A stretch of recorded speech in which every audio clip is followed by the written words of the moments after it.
क्या आपने कभी ऐसी हवेली के बारे में सुना है जहां जाने वाले लौट कर नहीं आते? आज की कहानी में हम आपको मिलवाएंगे सूबेदार प्रीतम से, जो अपनी बहादुरी और मजाकिया अंदाज के लिए मशहूर थे। लेकिन जब उन्होंने इस हवेली में कदम रखा तो जो हुआ उसे जानकर आप हैरान रह जाएंगे। कहानी सूबेदार प्रीतम की रहस्यमयी रात। सूबेदार प्रीतम भारतीय सेना का एक जांबाज अफसर था। अपनी वीरता और ईमानदारी के लिए वह पूरे बटालियन में प्रसिद्ध था। उसने कई लड़ाइयां लड़ी थीं, लेकिन अब वह रिटायर होकर अपने गांव लौट आया था। गांव में उसका बहुत सम्मान था। लोग उसे देखते ही सलाम ठोकते। प्रीतम भी बड़ा हंसमुख इंसान था। गांव के बुजुर्गों के साथ हुक्का गुड़गुड़ाना, बच्चों को कहानियां सुनाना और रात में चौपाल पर मजेदार किस्से सुनाना उसकी दिनचर्या थी। लेकिन उसकी जिंदगी में असली रोमांच तब शुरू हुआ जब उसने गांव के बाहरी इलाके में एक पुरानी हवेली खरीद ली।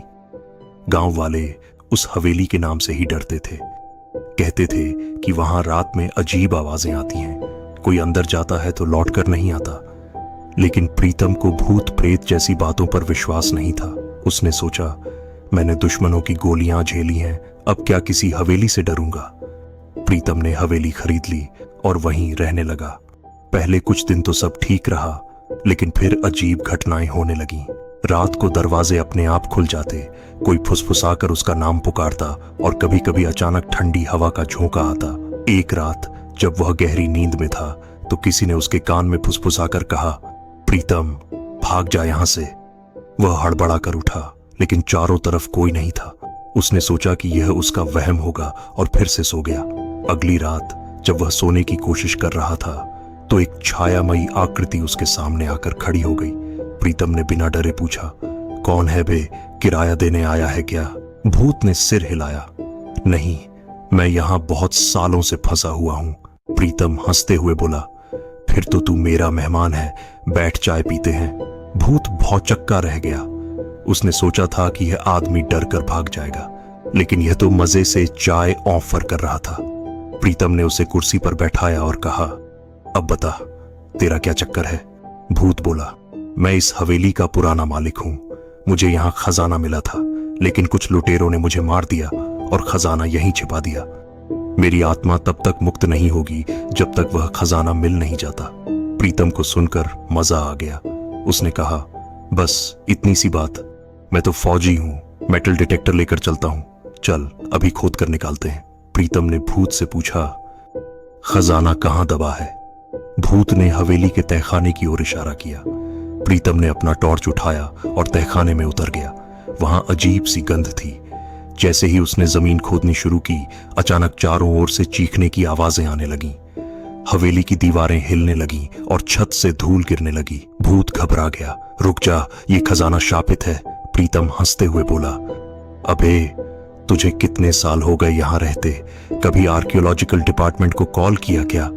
तभी जमीन के नीचे से एक लोहे का बक्सा निकला। प्रीतम ने उसे खोला तो उसमें पुराने सिक्के और हीरे जवाहरात भरे थे। भूत की आंखों में आंसू आ गए। भूत बोला, अब मेरी आत्मा मुक्त हो सकती है, धन्यवाद प्रीतम। प्रीतम मुस्कुराकर बोला, जा भाई, स्वर्ग में जाकर मौज कर, और हां, ऊपर भगवान से मेरी सिफारिश कर देना कि मुझे भी फ्री एंट्री मिले। भूत हंसते हुए गायब हो गया और हवेली में फिर कभी अजीब घटनाएं नहीं हुई। अगले दिन प्रीतम ने गांव वालों को बुलाया और खजाने की खबर दी। गांव के सरपंच ने कहा, यह खजाना गांव की भलाई में लगाया जाएगा। सब लोग खुश हो गए, लेकिन प्रीतम ने कहा, रुको, ये मेरे खून पसीने की मेहनत है, मैं भी कुछ हिस्सा लूंगा। सरपंच ने कहा, तुम्हें क्या चाहिए? प्रीतम बोला, बस गांव में एक अच्छी चाय की दुकान खुलवा दो और हर दिन मुझे वहां फ्री चाय मिले। गांव वाले ठहाके लगाकर हंस पड़े। इस तरह सूबेदार प्रीतम की बहादुरी और मजाकिया अंदाज ने एक पुरानी हवेली का राज खोल दिया और गांव को समृद्ध बना दिया। हवेली अब प्रीतम निवास के नाम से जानी जाने लगी और प्रीतम वहां चैन की नींद सोने लगा, बिल्कुल बेफिक्र, बिना किसी भूत के डर के। अगर आपको यह कहानी पसंद आई तो लाइक, शेयर और सब्सक्राइब जरूर करें।